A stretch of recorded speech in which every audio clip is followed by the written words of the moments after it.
안녕하세요. 행복서재입니다. 우리는 누구나 사랑하는 사람과 이별을 경험하게 됩니다. 사랑하는 이가 세상을 떠나 내 곁에 없다는 건 삶의 지진과도 같습니다. 사랑하는 이 없이 일상을 견딘다는 것은 정말 표현할 수 없는 고통이지요. 견뎌내기 힘든 상실입니다.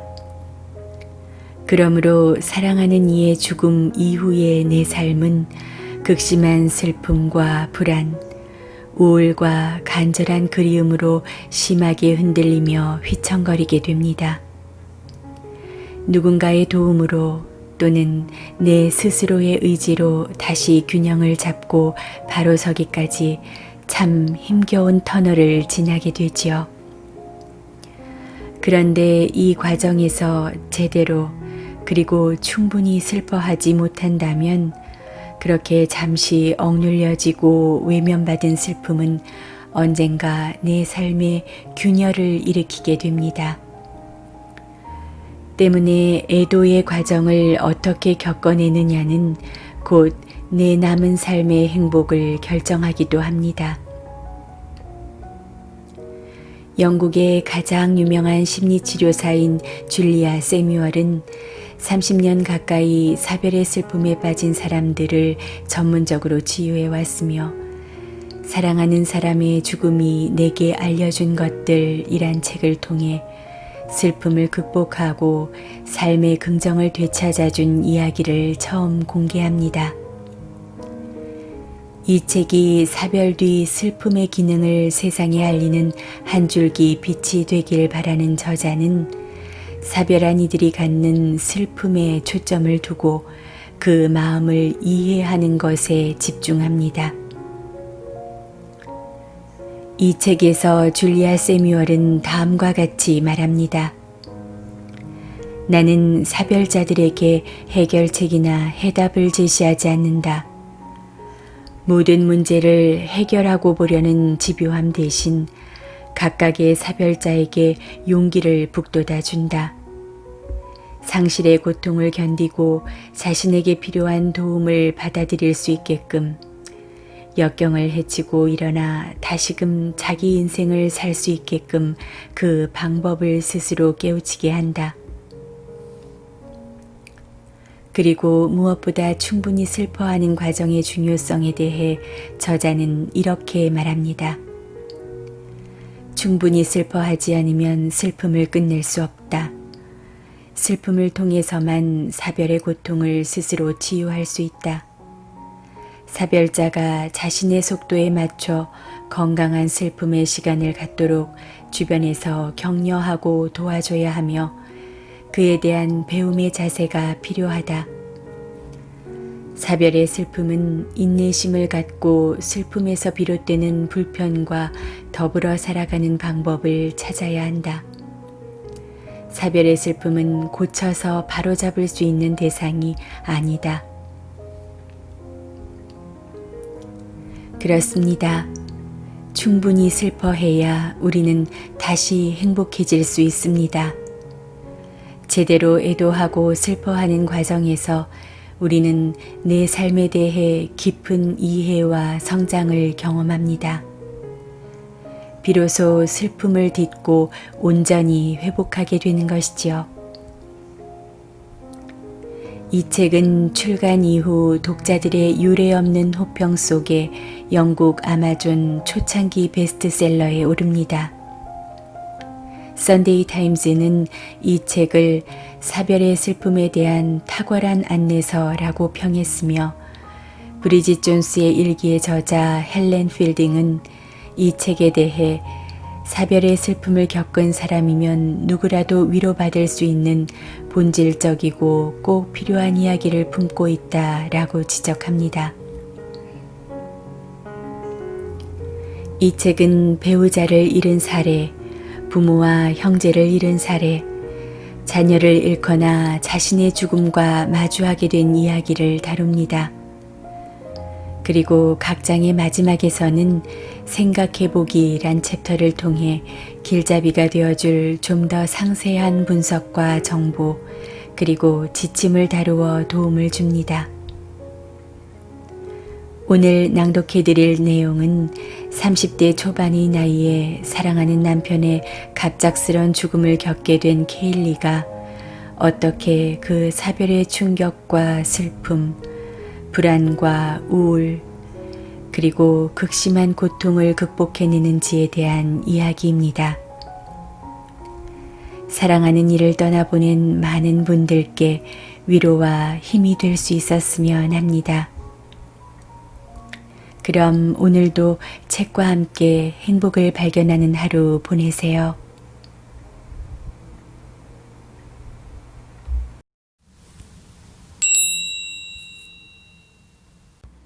사랑의 속도.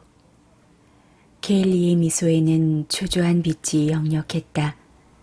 30대 초반, 혼자가 되기에는 너무 젊은 나이였다. 3달 전 남편 미첼이 자전거 사고로 숨을 거뒀다. 미첼은 아프리카계 카리브인으로 케일리와 오랫동안 동고동락한 사이였다. 케일리는 시종일관 웃고 있었지만 조그마한 갈색 눈은 소스라치게 놀란 짐승처럼 겁에 질려 있었다. 잔뜩 긴장해서 온몸을 바들바들 떨었다. 짙은 앞머리를 빼곡히 내린 이마에는 송골송골 땀방울이 맺혀 있었다. 2살 배기 아들을 남편 없이 어떻게 키울까 걱정이라고 했다. 단발머리를 하고 트레이닝 바지와 검은색 상의를 즐겨 입어 그런지 작달막한 몸이 실제보다 훨씬 강단이 있어 보였다. 케일리는 나를 경계했다. 강한 척했지만 필요에 의해 무언가를 감추고 있었다. 무슨 말을 해야 할지 머뭇거리다 숨을 훅 들어마시고 간신히 몇 마디를 했다. 남편을 보낸 충격의 기운이 세포 하나하나에까지 생생하게 느껴진다고 했다. 이 얘기를 듣고 나는 딜레마에 빠졌다. 일단은 남편의 사망으로 트라우마를 겪고 있는 그녀를 재촉해서 말문을 열게 하고 싶지 않았다. 참고로 내담자가 말문을 열 때까지 조용히 기다려주는 침묵요법도 심리치료의 한 방법이다. 하지만 이 방법을 취할 경우 케일리의 입장에서는 벌받는 느낌이 들 수 있겠다 싶었다. 그래서 어떤 식으로 이야기를 시작하면 좋을지 케일리와 의논했다. 절대 서두를 이유가 없고 중간에 막히면 내가 도와주겠다는 점도 강조했다. 그리하여 매 상담 시간마다 조금씩 이야기를 풀어나갔으며 그날 말할 분량은 케일리가 알아서 정했다. 내키지 않으면 아무 말도 하지 않을 수 있었다. 나는 아무쪼록 케일리가 자기 감정을 스스로 다스릴 수 있게 되기를 바랐다. 남편의 죽음이라는 엄청난 사건을 겪고 두려움에 사로잡힌 것도 모자라 그 두려움이 자신을 짓눌러 버릴까봐 두려워하는 그녀에게 이 모든 아픈 감정이 잦아들기를 바랐다. 케일리는 남편의 죽음 이후 찾아온 충격으로 망가질 대로 망가져 있었다. 잠을 못 이루고 시름시름 앓았으며 잘 먹지도 못했다. 일단은 신체적 고통부터 가라앉힐 수 있게 돕는 것이 급선무였다. 보통 하루를 어떻게 보내는지 물어보고 불안감 완화에 도움이 되는 첫 단계로 둘이서 함께 긴장 이완 운동을 했다. 처음엔 힘들어 했지만 어느새 불안감 수치가 눈에 띄게 낮아지고 말문을 열게 됐다. 하지만 여전히 주저하고 있었다. 암흑의 수렁에 빠진 듯 했다. 혼자서는 못하겠어요 라는 말만 되풀이하고 두려움의 벽에 갇혀 있어요 라며 애처롭게 울부짖었다. 나는 케일리의 말을 똑같이 따라하는 반영적 경청 기법을 사용했다. 상대의 얘기를 경청하고 완벽히 이해하고 있다는 점을 알리기 위해 내가 자주 사용하는 방법이었다. 그 결과 나는 케일리가 느끼는 두려움의 벽 안에 함께 앉을 수 있게 됐다. 먼저 나서서 잘못된 부분을 바로잡아 줄 수 없었기에 곁에 있어주는 편을 택했다. 자신이 하는 모든 말을 중히 여기고 충분히 알아듣고 있다는 걸 느끼게 해주고 싶었다. 그 후 케일리와 나는 여러 회에 걸쳐 찬찬히 상담을 이어나갔다. 남편 미첼이 운명한 날은 11월, 평소처럼 습한 날이었다. 둘은 백화점에서 직장 동료로 만나 쭉 같이 근무했다. 그날도 두 사람은 같은 시각에 일을 마친 뒤 백화점 밖에서 인사를 나누고 헤어졌다. 귀가할 때 남편은 늘 자전거, 케일리는 지하철을 이용했다. 케일리는 베이비시터에게 가서 아들 데러를 찾고 집으로 갔다. 행복한 시간이었는데 나중에 돌이켜보니 남편이 죽고 없는 마당에 혼자 행복에 겨웠다는 죄책감에 몹시 괴로웠다. 집에 도착해서 남동생과 한참 전화통화를 하고 보니 남편이 여태 안 와 있었다. 갑자기 조마조마했다. 혹시 뭔가 잘못된 건 아닐까 겁이 났다. 나중에는 그때 제대로 대처하지 못한 자신을 책망했다. 4시간 뒤에 남녀 경찰관 2명이 집으로 찾아왔다. 자리에 앉으라고 하더니 남편의 사망 소식을 전했다. 케일리는 외마디 비명을 지른 뒤 한동안 넋이 나간 사람처럼 멍하니 있었다. 소식을 들은 동생이 불이 나게 달려왔는데 충격에 하얗게 질려 있었다. 데러를 데리고 셋이서 병원에 갔다. 미첼은 천에 덮인 채 병실에 누워 있었다. 미첼의 모습은 온데간데 없었다. 돌덩이처럼 굳은 몸에서 숨소리 하나 들리지 않았다. 처참하게 부상당한 모습에 그만 자리를 피하고 말았다. 너무 원통해서 히스테리 증세까지 나타났지만 이튿날부터 닷새간 꼬박꼬박 오빠와 함께 미첼을 보러 갔다. 게일리는 그 지경에 처한 미첼을 차마 눈뜨고 볼 수도 외면할 수도 없었다고 회상했다. 게일리는 미첼의 사망 직후 너무 큰 충격을 받은 나머지 사고 경위가 어떻게 되고 사후 절차를 어떻게 밟아나갈지 등을 생각할 여력이 없었다. 한 가지 알고 있었던 건 곧 사망 원인 조사가 진행될 테고 그러려면 부검이 필요하다는 점이었다. 미첼을 난도질에서 열어본다니 생각만 해도 넌더리가 났다. 아직 멀쩡히 살아있는 것만 같은데 그런 식으로 마구 헤집으면 미첼이 아프지 않을까 걱정했다. 나는 케일리와 미첼을 부검 이후에 한 번 더 보고 싶은지 아들 데럴도 아빠를 봐야 할지를 놓고 의논했다. 아주 어린 애들도 마음의 준비만 돼 있으면 시신을 봐도 괜찮다고 했지만 게일리는 그러기엔 데럴이 너무 어리다고 했다. 그리고 이렇게 말했다. 저는 방금 작별 인사를 했어요.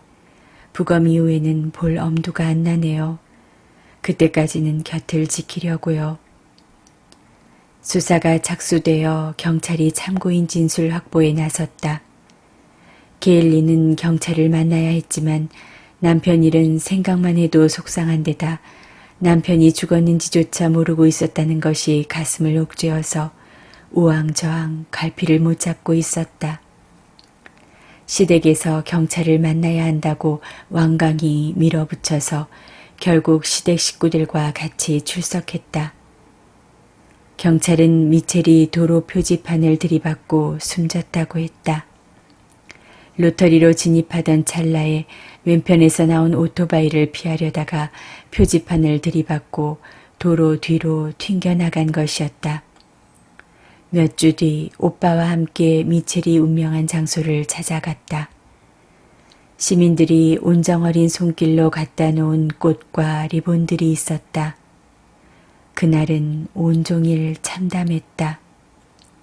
미첼이 바닥과 충돌하는 끔찍한 장면이 그려져 만신이 부들부들 떨렸다. 하지만 마음을 추스르고 나쁜 상상은 그만하자고 다짐했고 상담은 사실로 드러난 부분에 집중해 이어가기로 했다. 장례는 시댁에서 맡아서 치렀다. 케일리는 장례식 내내 멍한 상태로 있었던 터라 뭐가 어떻게 흘러갔는지 거의 기억조차 못했다. 장례식장이 조문객들로 가득했다는 것 정도만 기억했다. 주로 자신과 남편의 직장 동료, 친구들이었고 낯선 분들도 꽤 있었다. 하나같이 부군을 떠나보내신데 조의를 표합니다. 그래도 꿋꿋이 잘 이겨내세요 라며 위로했다. 케일리는 꿋꿋하기는커녕 멍했다. 머리에서는 미첼이 죽었다고 하는데 마음으로는 받아들이지 못했다. 미첼은 케일리의 인생을 통틀어 유일무이한 남자친구였다. 살면서 모든 결정할 일이 생기면 그에게 전적으로 의지했다. 미첼을 사랑하고 그의 사랑을 받으면서 지난 삶에서 무엇을 놓치고 살았는지 깨달았다. 미첼은 케일리가 주는 사랑에 만족했다. 미첼은 케일리만큼이나 케일리의 면면을 단점까지 잘 알고 사랑을 베풀었으며 케일리는 미첼과 함께 있을 때 최고로 빛났다. 그런 미첼이 가고 없으니 머릿속이 텅 비고 눈앞이 깜깜했다. 자동차에 엔진도 없고 지도도 없이 방향 감각을 잃고 미지의 장소에 버려진 기분이었다. 자신이 누군지조차 모를 지경이었다. 어찌해야 할지 갈피를 잡을 수 없었다. 자신을 끝없이 짓누르는 절망감에 사로잡혔다. 나는 케일리의 내면 세계로 한 걸음 들어갔다. 온통 절망감뿐이었다. 삭막하고 척박하기 그지없는 벌판에 상실감의 우물들이 커다랗게 파여 있었다. 절망의 무게가 내 몸에까지 실려왔다. 밤낮 없이 그런 심정이라면 어떨지 상상해 보니 그런 상태로도 매일 일어나 옷을 입고 어린 아들을 챙겨 먹이는 그녀가 한없이 존경스러웠다. 왜 그럴 수 없는 날도 있었는지 이해가 갔다. 게일리는 자신이 늘 검정 옷만 입는 걸 아느냐고 물었다. 그렇다고 하니 미첼을 위해서라고 했다. 잘 차려입을 수가 없다고, 색깔 있는 옷이나 화장은 엄두가 안 난다고 했다. 그런 식으로 고인을 애도하고 있음을 세상에 알렸다. 하지만 아무도 알아주지 않고 별 관심을 보이지 않아 짐짓 실망한 눈치였는데 내가 알아봐 준 것이었다. 미첼은 전통대로라면 고인에 대한 애도의 표시로 검은색 상복을 입어야 하는데 요즘에는 놓치는 사람들이 많다고 했고 나도 동감한다고 했다. 게일리는 말을 할 때면 줄곧 아래쪽을 내려다봤다.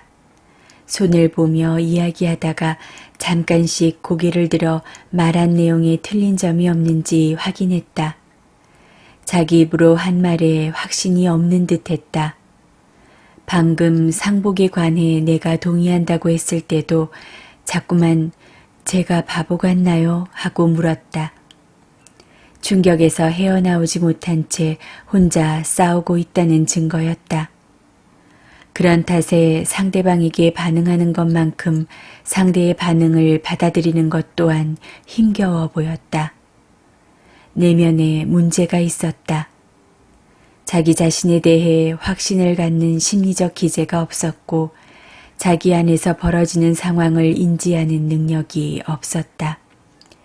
그래서 자기 입에서 나온 말인데도 확신을 갖지 못했다. 게일리는 혼자서는 아무 일도 결정하지 못했다. 아파트 임대료를 어떻게 납부해야 할지 몰라 쩔쩔매더니 도저히 못하겠어요. 아무래도 전 구제불능인가 봐요. 돈에 관련된 건 겁부터 나요. 라고 말했다. 밤에는 술만 진탕 마신다면서 저녁은 그냥 보드카랑 토닉으로 때우고 싶어요.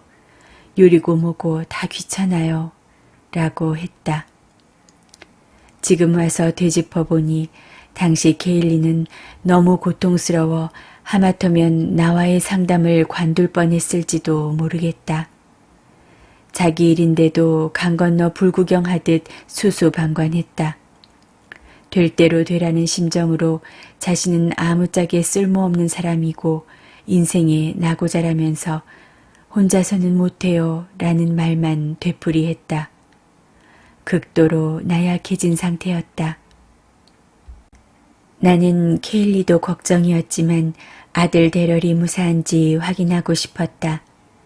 케일리는 사별을 겪은 많은 사람들처럼 자기 영역에 누군가가 들어오는 것을 꺼렸고 남에게 도움을 잘 요청하지 않아 외부로부터 고립될 우려가 있었다. 다행히 케일리는 남동생이 곁에서 큰 힘이 돼준다고 말했다. 친정어머니도 손자 데러를 힘껏 돌봐주고 있었다. 입장을 바꿔 내 딸이 케일리처럼 세상을 다 산 사람처럼 자포자기에 있다면 어떤 기분이 들까 짐작해보니 엄마로서 억장이 무너질 듯한 심정을 웬만큼 헤아려 볼 수 있었다.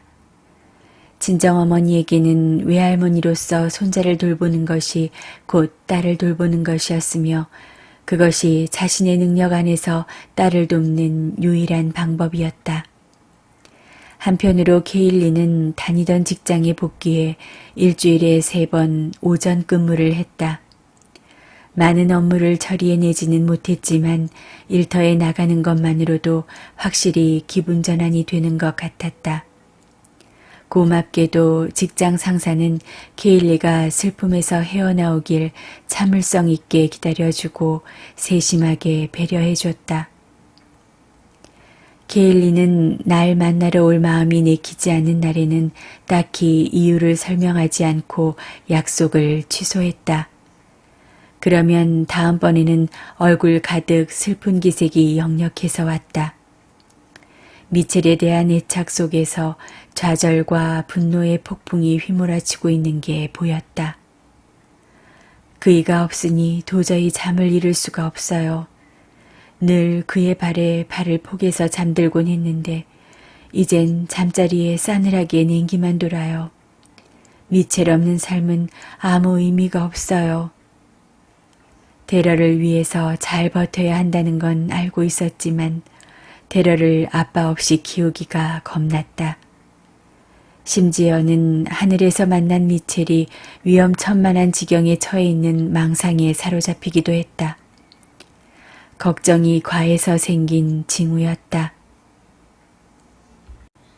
또 겉으로는 보이지 않았지만 케일리 몸속 한편에 치명적인 분노의 기운이 기척도 없이 불씨를 지피고 모든 감정에 옮아붙고 있었다.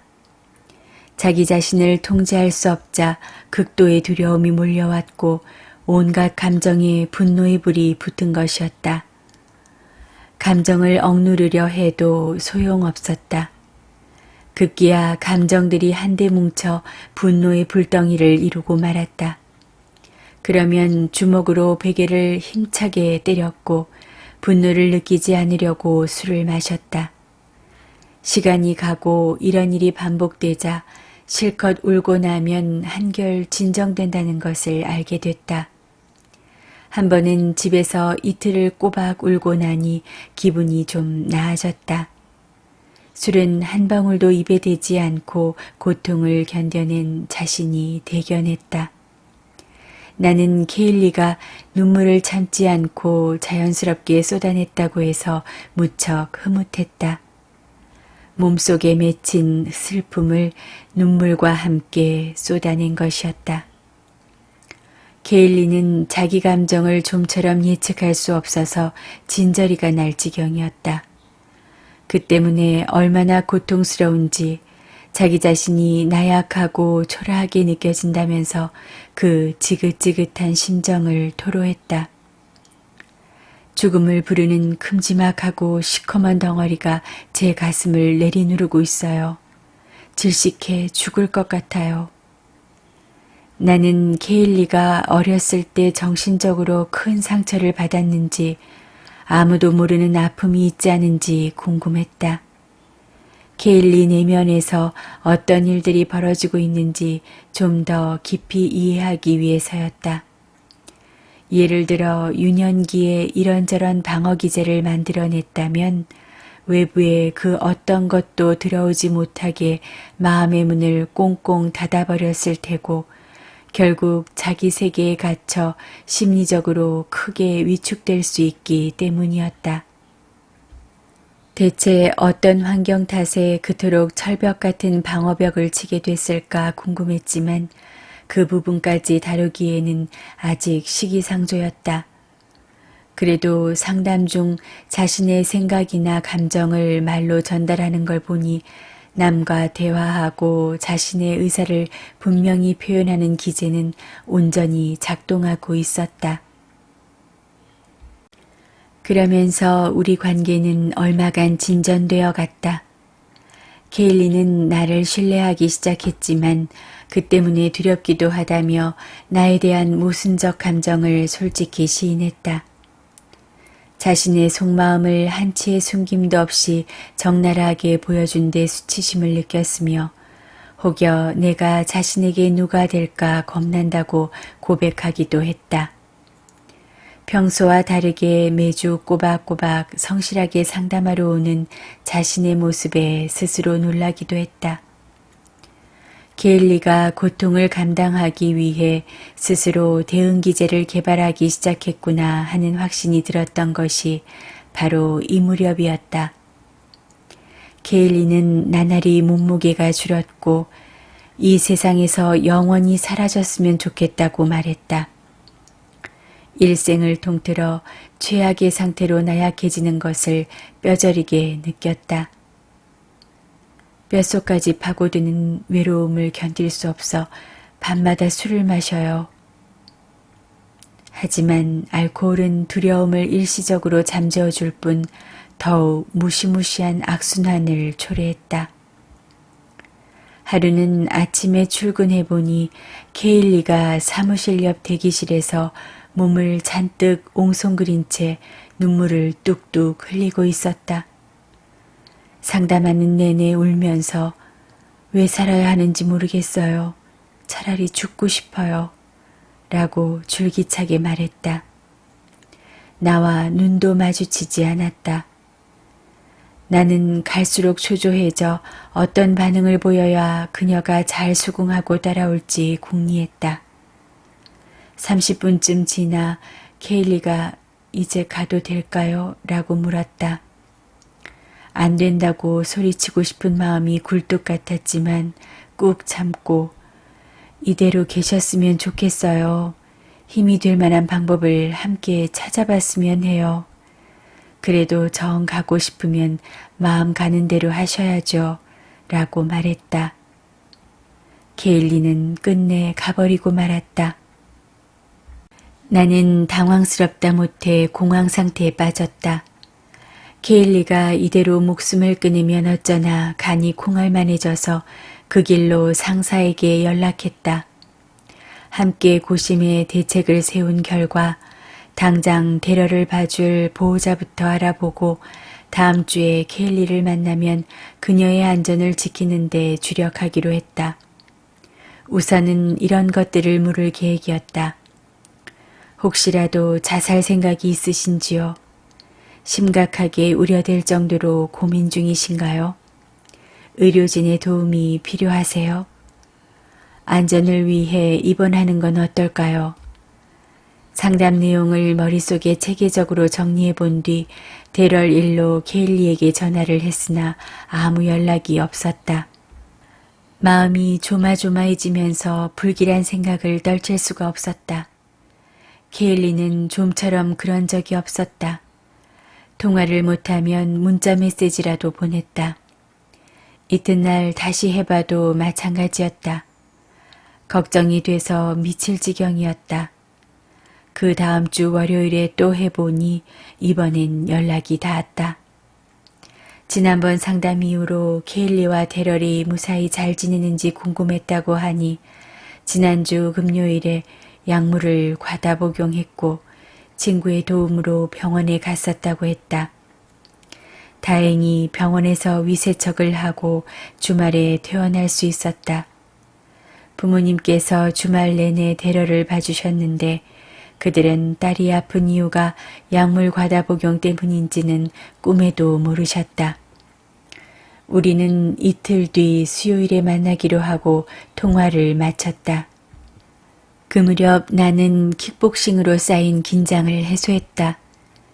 킥복싱을 가르쳐주는 키스는 침착하고도 매우 강인한 사람이었다. 매주 수요일 키스를 만나면 그를 주먹과 팔꿈치로 있는 힘껏 쳤고 그러고도 성에 앉아 몇 방을 더 날렸다. 키스가 세게 밀어붙이면 나는 더욱더 세게 쳤다. 급기야 속으로 중얼거리던 욕을 불쑥 내지르고 말았는데 내 특유의 말투에 욕이 섞인 게 우스꽝스러웠는지 키스는 웃음을 터뜨렸다. 내 몸에는 긴장과 두려움이 한가득 있었다. 때마침 눈앞에 공격할 대상이 보이자 직성이 풀리도록 공격했다. 내게도 그만한 체력이 있다는 걸 느끼고 나니 비로소 긴장이 해소되고 갑갑한 가슴이 후련해졌다. 속에 쌓였던 온갖 감정의 찌꺼기들이 샤워기에서 쏟아지는 세찬 물줄기에 말끔히 씻겨 내려가는 듯 했다. 다시 돌아온 케일리의 얼굴에는 잿빛이 가득했다. 내가 얼마나 걱정했는지 극심한 고통에 약물 과다 복용까지 몹시 힘들었겠지만 그래도 무사해서 천만다행이라고 말했다. 다시금 데럴의 안부를 물으니 친정 부모님이 옆에서 챙겨주시는 덕분에 잘 지낸다고 했다. 며칠 전 일의 심각성을 말하자 케일리는 음식물, 알코올, 약물에 쉽게 중독되는 유전자가 있어서라고 그런 것들에 중독되면 고통이 사라진다고 대답했다. 죽고 싶어서가 아니라 고통을 잊으려고 약물에 손댔다면서 이렇게 말했다. 정말 견딜 수 없이 괴로웠어요. 미첼 없이 앞으로 수십 년을 어떻게 버틸까 머릿속에 그려봤어요. 제 머리가 물속에 박혀 있는 거예요. 물 밖으로 고개를 들어 숨을 들이쉬니까 아주 맑고 신선한 공기가 배로 들어오는데 그 순간 죽은 미첼 생각이 나면서 머리가 다시 물밑으로 가라앉더라고요. 나는 내 능력이 닿는 한 최선을 다해 도울 테니 반드시 같이 노력해야 한다고 당부했다. 그 뒤로 우리는 케일리 자신의 무사안전을 위해 일심동체가 되어 역경을 헤쳐나갔다. 나는 케일리를 진심으로 아꼈지만 내 역할은 그녀의 마음을 치유하는 것이지 인생을 책임지는 것이 아니었다. 달리 말하면 케일리가 상담 치료를 통해 최선의 효과를 보도록 뒷받침하는 것까지가 내 직무상 책임이었다. 자기 인생을 두고 하는 행동이나 결정에 대해서는 이래라 저래라 관여하지 않았으며 그럴 수도 없었다. 앞으로 더 큰 변을 당하지 않도록 대비책을 마련해 두자고 하니 케일리도 그러겠다고 했다. 만일에 대비해 케일리 휴대폰에 비상 연락처를 같이 입력했다. 나는 그래도 안심이 안 돼서 혹시 자살하고 싶은 생각이 드는지 물었다. 케일리는 손으로 얼굴을 가린 채 자신도 모르게 그런 일을 저질러 버릴까봐 겁난다고 했다. 나 역시 케일리가 그럴까봐 겁났다. 나는 케일리에게 담당 지역보건의를 한번 만나보라고 제안했고 케일리가 좋다고 하자 그 자리에서 전화를 넣어 면담을 주선했다. 그 뒤로 케일리는 위기감이 들면 부모님 댁에 가서 아들과 지냈는데 어머니 보살핌에 얼마나 목말라 있었는지 그곳에선 어린애로 돌아가곤 했다. 그녀 안에는 어른으로서 스스로를 챙길 만한 여력이 없었다. 자살하고 싶은 충동이 다시 꿈틀거리면 내게 연락하기로 했다. 그러면 내가 최대한 빨리 달려갈 거라고, 사정상 바로 갈 수 없다면 무슨 일이 있어도 답은 꼭 할 테니 걱정 말라고 안심을 시켰다. 알고 보니 케일리는 그날 바로 보건이를 찾아갔다. 보건이는 약을 처방해주고 한 달간 주 1회로 상담 일정을 잡았다면서 케일리를 공동으로 진료하는 것에 대해 이런저런 논의가 필요하다고 해 의견을 주고받았다. 그 뒤로 몇 주에 걸쳐 케일리는 심한 감정 기복을 보였다. 약효가 나기까지 시간이 걸린 탓에 어떤 날은 기분이 좋았고 어떤 날은 기분이 나빴다. 자신에게 관대했다가 엄격했다가 감정이 요동쳤다. 그래도 전보다는 자신에게 관대해졌으니 회복으로 가는 첫걸음을 내디딘 셈이었다. 그것만으로도 큰 의미가 있었다. 그전까지는 자신을 극한의 고통 속에 가둬둔 채 벗어날 틈을 안 주고 있었다. 고통에서 벗어나면 미첼에 대한 사랑을 접고 미첼을 배반하는 것이라고 생각했다. 이 무렵 나는 케일리의 부모에 관해서도 한 가지 새로운 사실을 알게 됐다. 양치는 분명 딸을 사랑했지만 딸에게 무슨 말을 어떻게 해야 할지 몰랐다. 그래서 케일리는 부모님이 자신을 없는 사람 취급한다고 느꼈다. 그러나 양치는 절대 나쁜 분들이 아니었다. 지난 몇 달 열과 성을 다해 딸과 손자를 극진히 보살폈다. 딸에게 정이 없어서가 아니라 표현하는 법을 몰랐을 뿐이었다. 말보다는 행동으로 사랑을 보여주었다.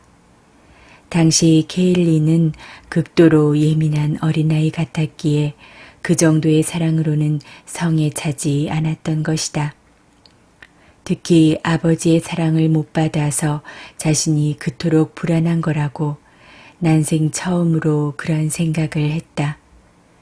반면에 남동생은 케일리에게 생명의 은인과 같은 존재였다. 남동생에게는 마음 터놓고 어떤 말이든 할 수 있었다. 케일리의 감정에 따라 내 마음도 덩달아 휘청휘청 흔들거려 평정심을 유지하기가 힘들었다.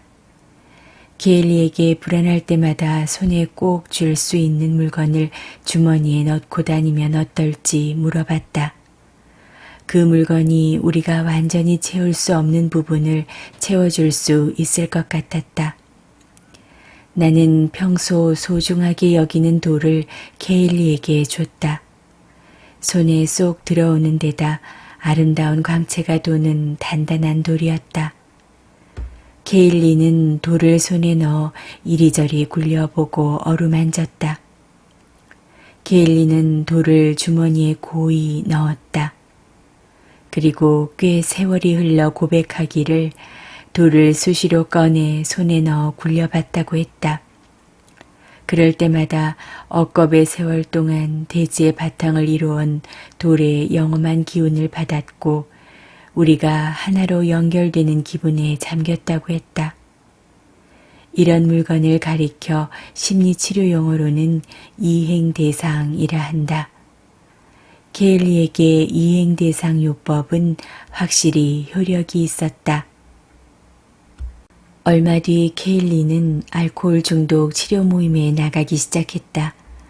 너무 수줍어서 이름만 겨우 말하거나 뭔가 발언해야 한다는 부담감에 시달릴 때도 있었지만 같은 모임 사람들의 사연을 듣다 보니 내면의 목소리에 귀 기울일 수 있었고 나날이 평온을 되찾아 나갔다. 우리는 케일리가 절체절명의 위기에서 죽을 지경까지 갔었고 그로 인해 둘 다 얼마나 즐겁했었는지를 떠올렸다. 다시는 그런 불상사가 생기지 않도록 한 발 앞서 알아차리는 방법은 없을지, 어찌하면 케일리가 자신을 잘 지킬 수 있을지 함께 고민했다. 게일리는 병원에 실려가기 며칠 전부터 증상이 급격히 악화되면서 걷잡을 수 없이 혼란스러웠다고 말했다. 내가 경고 신호가 왔을 때 그냥 넘기지 말고 내게 말해줄 수 있지 않았을까요? 앞으로는 잘 기억했다가 꼭 알려줘야 해요. 알았죠? 라고 말하니 알겠다고 했다. 이로써 우리는 케일리가 혼란의 소용돌이에 빠질 때 그 안에 자신이 미쳐가고 있다는 경고 메시지가 있다는 것을 알게 됐다. 케일리는 미첼이 죽고 없다는 사실을 머리로는 알았지만 마음으로는 여전히 살아있는 것 같아 버림받은 심정이었다. 미첼이 자신을 버렸다는 생각에 미칠 듯 화가 났고 분노가 온 삶을 지배했다.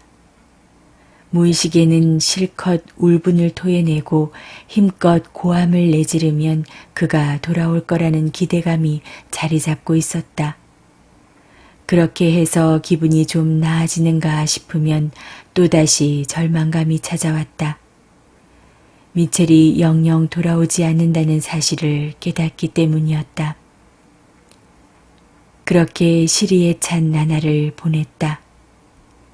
미첼이 없는 인생은 그야말로 암흑과도 같았기에 식음을 전폐했고 삶의 의지를 상실했다. 내가 파악한 바로 케일리는 태어날 때부터 극도로 민감한, 이를테면 자신을 보호하는 피부층이 남들보다 턱없이 얇은 사람이었다. 게다가 부모님도 다소 내성적인 탓에 케일리는 어려움에 부딪히면 손 한 번 못 써보고 무방비로 노출됐다. 자신에게 절실히 필요한 보호막이 되어준 미첼이 가고 나니 그나마 있던 피부층까지 훌훌 벗겨져 그가 있을 때보다 훨씬 고통스러웠다. 일상 전반에서 엄청난 지장을 받았다. 예컨대 물건을 사고 신용카드를 두고 나오는 일처럼 소소하지만 짜증나는 일에도 자책감과 자괴감에 빠졌고 회복하는 데 꽤 오랜 시일이 걸렸다. 우리는 그럴수록 서두르지 않고 문제를 차근차근 풀어나갔다. 케일리는 삶에 대한 믿음을 다시 갖기가 버거웠던지라 아무데도 관심 없는 척하고 망할 인생 될 대로 되라는 식으로 가시도쳐 막되게 행동했다. 하지만 본심이 아니었다. 그렇게라도 자신을 괴롭히지 않으면 미첼에 대한 기억이 영원히 사라질까봐 걱정했고 그를 매우 그리워했다. 생전에 미첼이 보낸 문자 메시지를 읽고 또 읽고 그의 사진에 입맞춤을 했다. 시리에 빠진 이유를 파악하고 나니 해결의 실마리가 잡히면서 케일리도 나도 마음을 놓았다. 어떻게 하면 지독한 슬픔에서 비롯되는 온갖 복잡하고 모순된 상황과 더불어 살아갈 수 있을지 방법이 보였다.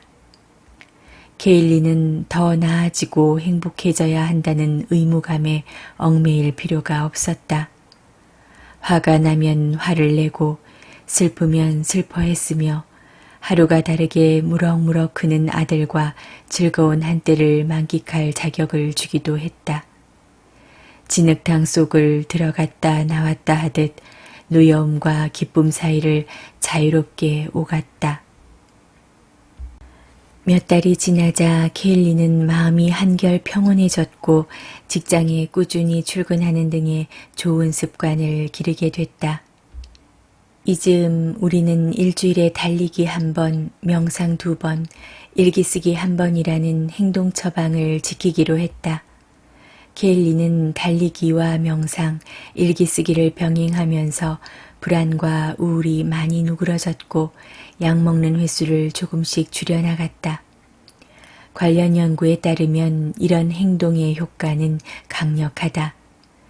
케일리가 친구 이야기를 하는 경우는 극히 드물었는데 그중 한 명인 경찰 친구는 제기랄 일단 해봐의 머리 글자를 따서 JFDI라는 이름을 케일리에게 붙여줬다.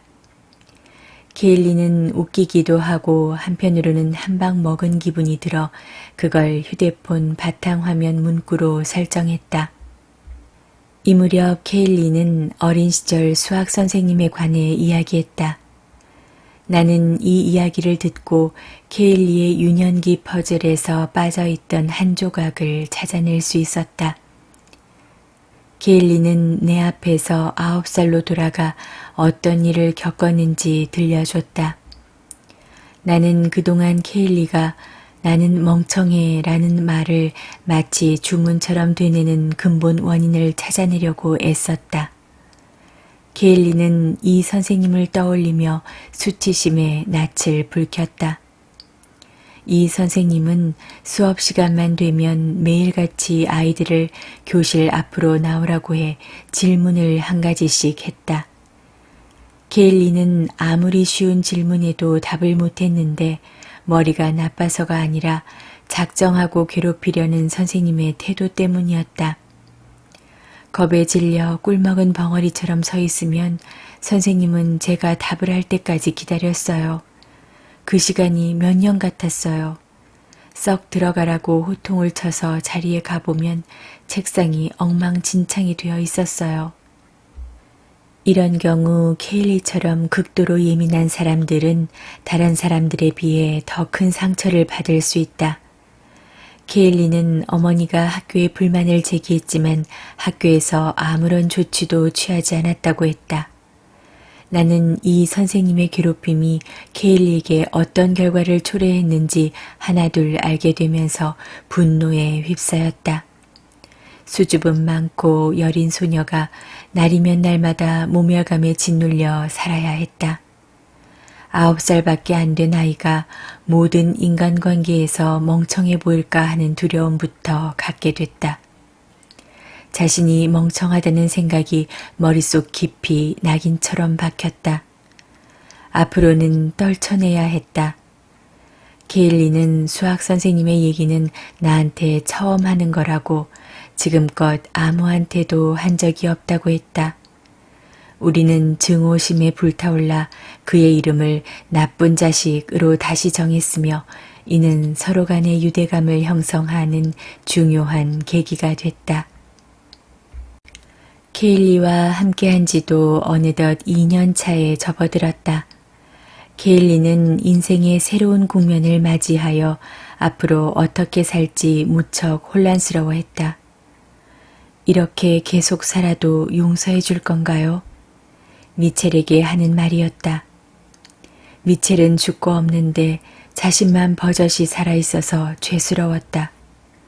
사별 뒤에 이 괴로운 감정을 어떻게 주술러야 할지 도무지 갈피가 안 잡혔다. 그래도 케일리는 자기 안에 변함없이 미첼이 머무르고 있고 그래서 언제든 만날 수 있다고 확신하고 있었다. 저 세상 사람이 됐다고 사랑하는 마음까지 접을 필요는 없다고 생각하면서도 현실을 받아들이고 앞으로 제 살 길을 찾아야 한다는 걸 알고 있었다. 한 번은 한숨을 푹 쉬더니 요전에 공문서에 최근친의 이름을 기재할 일이 있었는데 누구 이름을 써야 할지 막막하더라고요.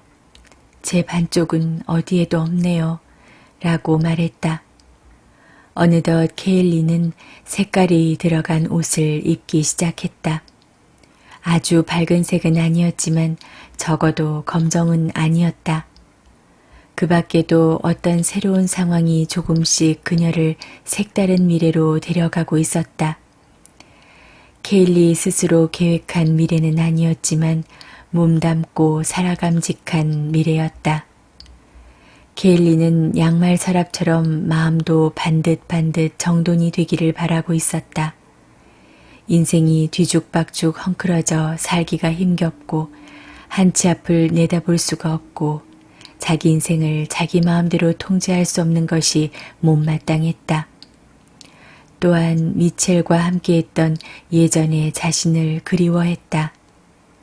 미첼은 인생의 일부였고 미첼의 사랑을 듬뿍 받았던 시절에는 더 나은 사람이 될 수 있었고 만사가 술술 풀렸다. 그때는 마음이 충만했고 행복했어요. 너무너무 행복했어요. 다시는 그처럼 행복한 날이 오지 않을 거예요. 하지만 전과 똑같아질 수는 없어도 새로운 모습으로 거듭날 수는 있었다. 둘 다 이 사실을 인정했다. 하루는 케일리가 남편의 골분을 어떻게 하면 좋을지 물어서 깜짝 놀랐다. 남편의 유골함을 2년 가까이 침대 옆에 놔두고 지냈던 거였다. 시부모님은 유골을 미첼이 자주 축구를 하러 갔던 공원에 뿌리기를 원하셨다. 더구나 공원은 케일리와 미첼이 많은 시간을 함께한 추억의 장소였다. 그런데 케일리는 남편을 절대 놓아주고 싶지 않은 마음과 놓아주는 것이 맞다는 마음 사이에서 갈등하고 있었다. 몇 주 뒤 케일리는 드디어 남편을 떠나보내기로 했다. 시댁과 상의해 날을 받고 미첼의 가까운 친구들에게 알렸다. 우리는 데럴에게 어떻게 설명할지에 대해서도 의논했는데 케일리도 이제는 데럴에게 사실대로 말해줘야 한다는 걸 알았다. 데럴이 늘 궁금해했으니 아이가 마음껏 질문하면서 대화를 주도할 수 있게 했다. 굳이 알고 싶어 하지 않은 내용은 꺼내지 않았다. 아빠가 돌아가셨을 때 기억나지? 아빠 몸이 안 움직이고 아무것도 못 느끼시고 심장이 멈췄잖아. 그래서 금속으로 된 특수한 통에 아빠 몸을 넣었는데 그 통이 너무 뜨거워서 아빠 몸이 완전히 타버렸단다. 그리고 다 탄 뼈들이 잘게 갈려서 우리에게 뼈가루로 돌아왔어. 그동안 그 뼈가루를 계속 갖고 있었는데 이제는 아주 특별한 곳에 뿌리려고 해. 다소 잔혹하게 들리지만 데럴은 여느 어린애들이 그러하듯 죽음이라는 것에 대해 어른들처럼 비위가 상하는 식의 반응을 보이지 않았다. 질문이 많았다. 통이 얼마나 뜨거웠는지, 왜 특별한 곳에 뿌려야 하는지 등을 물었다. 결국 아빠의 죽음을 무겁지 않게 재미있게 풀어 설명해 주는 것으로 대화를 마무리했다. 유골을 뿌리는 의식은 간단히 진행됐다. 케일리는 엄두가 안 나 미첼의 아버지가 뿌렸다. 얼마간 침묵이 흐른 뒤 일동은 눈물과 미소 속에 복음성가를 불렀다. 미첼을 보내주기로 한 건 정말로 옳은 결정이었다. 케일리는 계속 백화점에서 근무하며 실적을 올렸다. 그러다 새로운 직책을 맡았는데 자기 안에 잠들어 있던 미첼과 무관한 부분이 깨어났다. 가끔 데이트도 하고 남자를 만나보라는 주변의 압박도 있었지만 아직 마음의 준비가 안 돼 있었다. 아울러 알코올 중독자 모임에 나간 것이 삶의 든든한 버팀목이 됐다. 드문드문 사람들 앞에서 이야기하기 시작한 덕에 새로운 사람들을 사귀고 자신감을 얻었다. 일단 목소리만 들어도 달라졌다는 것이 느껴졌다. 케일리도 인사할 때의 느낌이 예전과 사뭇 다르다고 했다. 환하게 웃으며 인사할 날이 가까워지고 있었다. 케일리는 사별의 아픔이 씻은 듯 가신 건 아니었지만 내면으로 들어가 자아를 어루만지는 방법을 터득하게 됐다. 자신의 얘기에 귀 기울이고 있는 나를 보며 숨을 깊이 들이마시고는 미소 짓는 남편 얼굴이 눈에 서네요. 그 미소가 절 지켜줄 거예요. 라고 말했다. 아침에 눈을 떴을 때 남편이 없어서 도저히 못 일어나겠다던 예전과는 사뭇 달라진 모습이었다. 그리고 어느덧 케일리에게 애인이 생겼다. 다정다감하고 사랑스러운 여성이 외롭게 혼자 지내는 게 늘 마음에 걸렸는데 애인과 함께 있는 모습을 보니 나까지 설레었다. 속으로는 미첼이 언제까지나 케일리 안에 머무를 테고 케일리는 영원토록 미첼을 사랑할 거라고 생각했지만 막상 케일리 얼굴을 마주하니 당신이 또다시 사랑받는 걸 보고 싶어요 라는 말이 나왔다. 케일리는 미소로 화답했다. 처음 만났을 때 그 초조함 가득한 미소가 아니라 행복이 여울져 반짝반짝 빛나는 미소였다. 자신은 절대로 남자를 찾아 나서는 사람이 아니라고, 지금도 변함없이 미첼을 미치도록 사랑한다고, 다른 누군가를 사랑한다는 건 상상조차 할 수 없다고, 부정을 저지르고 싶지 않다고 했었다. 그렇게 강하게 말하는 걸 보며 케일리 인생에서 다른 남자를 만나고 싶은 감정이 현재로서는 멈춰 있고 끝내 재생 버튼을 누르지 않을 수도 있겠다는 생각이 조심스레 들었다. 하지만 언젠가 꼭 그 버튼을 눌러줬으면 하는 것이 내 진정한 바람이었다. 케일리 삶에 큰 기쁨을 안겨주는 건 단연 대럴이었는데 4살이 되어서 그런지 제잘제잘 말도 많아지고 혈기왕성해 있었다. 그러면서 우리 사이에 상담할 거리도 줄어들었다. 케일리는 하루하루 바쁘게 지내며 전보다 한결 행복한 나날을 보냈다. 행복하다고 직접 말하지는 않았지만 확실히 전보다 생기가 돌고 쾌활해 보였다. 죽을 듯 두려웠던 역경을 딛고 일어난 자신을 자랑스러워했다. 직장 동료와 실컷 웃기도 했는데 그렇게 웃어본 지가 몇 년 만이라고 했다. 케일리 안에 있던 소녀는 드디어 두려움의 늪을 헤치고 나왔다. 이제 더는 내 손을 잡지 않아도 됐다.